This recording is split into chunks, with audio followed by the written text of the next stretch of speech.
ఈ గ్లాస్ తీసుకున్నాను. ఈ గ్లాస్ నిండా జొన్నపిండి తీసుకున్నాను నేను. ఇట్లా దాంట్లో కొద్దిగా లైట్గా పంచదార వేసుకొని నేను కొద్దిగా నెయ్యి వేసి పిండి కలిపి పెట్టేసుకున్నాను. ఇలా చిన్న చిన్న ఉండలు చేసుకోవాలి.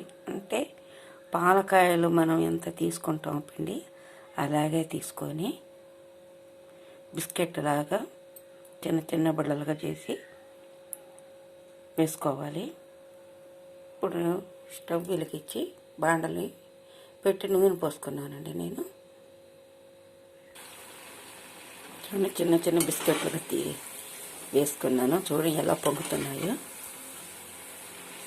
తర్వాత వీటిని నేను బెల్లం వేపాకం బట్టి దాంట్లో వేసేసుకుంటానండి నేను.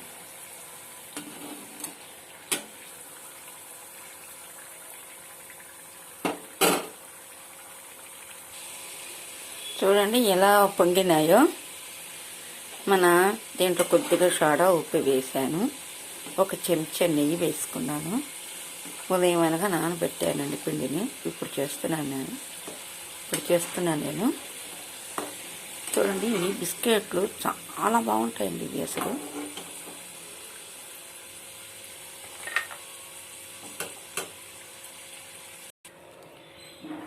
ఇలా గోల్డ్ కలర్లో వేయించేసుకున్నానండి. ఇవన్నీ పానకాయ సైజ్ అంతా తీసుకోవాలి పిండిని. ఇవన్నీ వేయించి తీసి పెట్టేసేసాను. ఇప్పుడు బెల్లం పాకం పడుతున్నాను.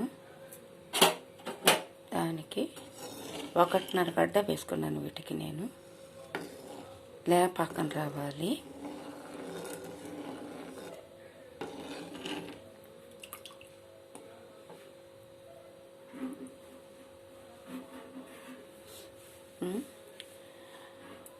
మనం జొన్నపిండితో రొట్టెలు చేసుకుంటాము. రొట్టెలు తినలేని వాళ్ళు ఇలా చేసుకుని కూడా తినచండి. హెల్తీకి మంచిది.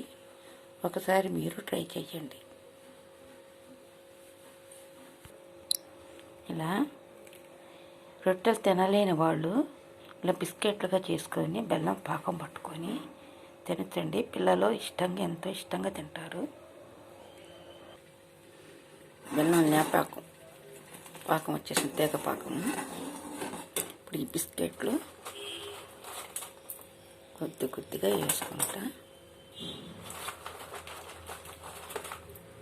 వేసుకోవాలి వీటిని.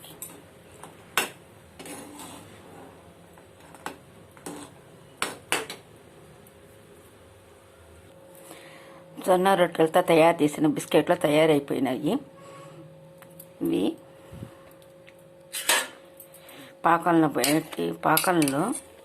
పాకం బట్టి తీసేసానండి. ఇవి చల్లారితే బిడిగా వచ్చేసేస్తాయి.